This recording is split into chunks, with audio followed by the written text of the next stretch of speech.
नमस्ते मंडळी. तर आज मी पुन्हा घेऊन आली आहे एक मोठी अपडेट. तर आज एक मोठी घोषणा झालेली आहे, ती म्हणजे आपली लाडकी बहीण योजनेबद्दल. या महिलांना मिळणार 4,500 रुपये. लाडकी बहीण योजनेतील बदललेला हा नियम तुम्हाला माहिती आहे का? मुख्यमंत्री माझी लाडकी बहीण योजनेच्या घोषणेनंतर राज्यातील महिलांमध्ये आनंदाची लाट उसळली आहे. त्याचा या योजनेला उत्स्फूर्त असा प्रतिसाद मिळत आहे. मुख्यमंत्री माझी लाडकी बहीण योजनेच्या पात्र महिलांना सन्मान निधी मिळण्यास सुरुवातही झाली आहे. आत्तापर्यंत लाखो महिलांच्या बँक खात्यात जुलै आणि ऑगस्ट महिन्यांचे 3,000 रुपये जमा करण्यात आले आहेत. जास्तीत जास्त महिलांना या योजनेचा लाभ मिळावा म्हणून आत्तापर्यंत सरकारने या योजनेच्या नियमात अनेक बदल केले आहेत. दरम्यान सरकारने नुकतेच या योजनेच्या नियमात अनेक महत्त्वाचे बदल केले आहेत.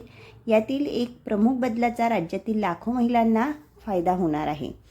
तुम्हीही अर्ज केला आहे, मात्र तुमच्या खात्यात अद्याप पैसे जमा झाले नसतील तर काळजी करू नका. कारण नवीन बदलानुसार अजूनही ज्या महिलांच्या खात्यात पैसे जमा झाले नाहीत त्या महिलांच्या खात्यात एकाच वेळी 3 हप्त्यांचे म्हणजे एकूण 4,500 रुपये जमा होतील. मात्र नेमक्या कोणत्या महिलांना 4,500 रुपये मिळणार हे सविस्तर जाणून घेऊयात. या महिलांना मिळणार 4,500 रुपये. लाडकी बहीण योजनेसाठी अर्ज करण्याची शेवटची तारीख 31 ऑगस्ट 2024 आहे. पण या योजनेची सुरुवात जुलै महिन्यापासूनच झाली आहे. यावेळी अर्ज करण्याची अंतिम तारीख पुढे ढकलण्यात आली आणि 31 ऑगस्ट अर्ज करण्याची शेवटची तारीख म्हणून निश्चित केली गेली.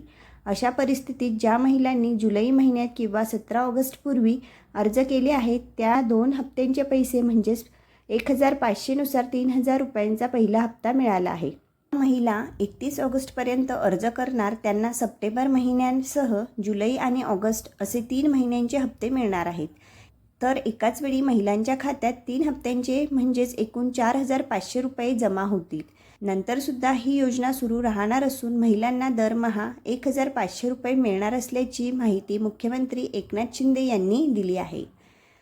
तर ज्या महिलांनी अजूनही फॉर्म भरले नसतील त्यांनी 31 ऑगस्टपूर्वीच फॉर्म भरावेत. धन्यवाद.